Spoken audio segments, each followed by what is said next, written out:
Hey, Kate here. Was gonna make a video. I'm in my little dungeon at my house in the laundry room. I'll take more of a video of this. It's hopefully already be up. I'm doing a little video of a little unboxing for you.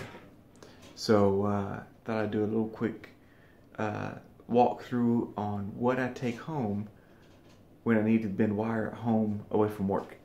So stay tuned.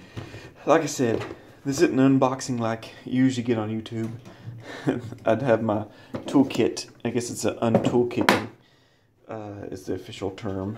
So this is what you take home. I've kind of distilled it down. If you're a wire bender, or if you are a in-house tech and you need to work at home, you know, I have a little table set up here temporarily until I can get it worked on. I'll shoot some video on how I get my little lab studio built in my house. So that'll be exciting, coming up soon.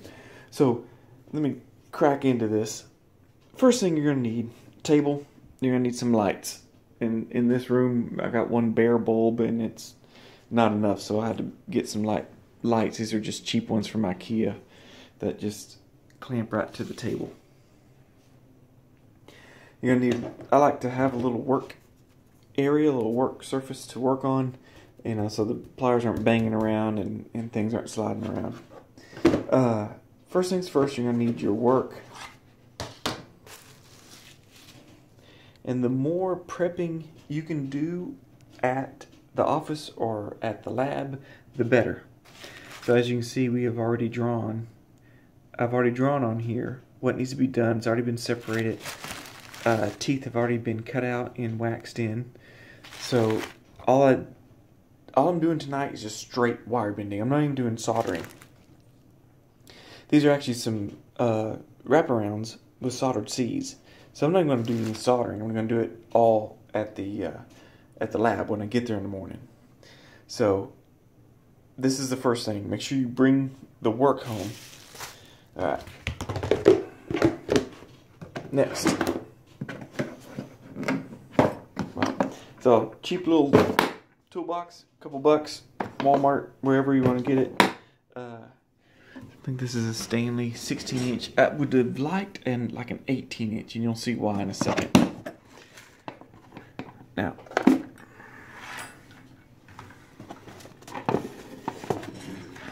so got my safety goggles, a knife, a pencil, a scraper thing, because you never know when you find a bubble that you missed. My waxing tool and some wax. This is just in case I find a bubble or something. I need to wax something before I can wire bend it. It's hard to do one-handed. I got a little cup here that I put my Zap It in. And I think I've made a video before on Zap It where I've discussed it, so that'll be a different video. But this is what I use instead of sticky wax to tack my wires on. It's kind of like fancy super glue. So if you bring the Zap It, you need the accelerator. Alright, what else we got in here? My pin for marking on my wires at that perfect angle so I can grab it easily. Model holder. Here's the torch, just in case I need to do a little waxing or something like that. I also solder with that, so I would have brought it anyway if I was doing soldering tonight. Still can't get that off one-handed. Alright, so this is the reason I wanted like an 18-inch. You see how these just barely, like one will fit in here nice. Alright, these are wires from Precedent. I picked out all the sizes I needed. So what I did right before I left, one of the first things I did is you look at these and you go, oh, okay, so I need a 028, 030, 030. Oh, this is a wrap. I need 036, 036, 024 for the support wires or keeper wires. And I need 028. So you just kind of mentally go through bending these and which wires you will need, and you make sure you grab them all before you come. The worst thing is, and I've done this a few times, is getting home, getting set up, and you don't have the right wires. Backup zap it. I've done this before where I've brought my zap it and I've run out. And I had to stop bending. So you've got to try to think of everything.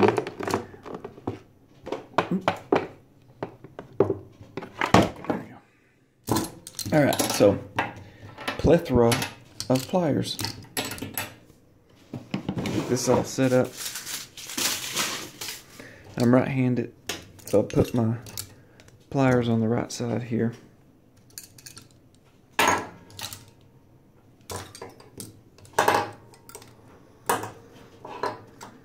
Put my most used ones closer by.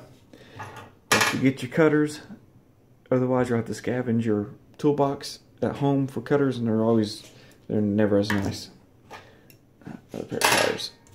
And sometimes when you start getting pieces of wire, some good chunks, it's good to have some sort of gauge where you can tell what size wire it is. That way you don't use the wrong wire, or you bend the whole thing and realize, oh, I'm using 030 and not 032. That's the worst. Okay, so I've got all my wires. Oh, I like this one because it's got little compartments up here. So I have my ball clasp and Adam's clasp, and I usually use about 3 different sizes of preformed Adam's clasp. If I need anyone bigger or smaller, I'll just bend it myself. And you can see my Adam's clasp bending plier, bending video. Just search my channel. So another tip for the Zap It, in case it gets clogged or something. Yeah, ball clasps are in there. Alright, that's it. I am set up, ready to go. Hope this was helpful to you if you decide to start taking homework home to work. I know laboratories during the busy season, a lot of owners take homework to work just so they can be with their family. And you know, a lot of lab owners that are wives, you know, they got a lot of duties to do at home on top of owning their own business. So I know of some that would put their baby to bed and then bend wire through the night, get up, take a few hours of sleep, get up and start it all again. But it's a great jump start in the morning. Like right when you get there, you've got, you know, 6 or so models that are ready to go and ready to be worked on. You can just give right to your acrylic tech and they can get going, and you can start bending and catch up to them. So I hope this video was informative. Subscribe if you like more videos like this, and I'll see you next time. Bye.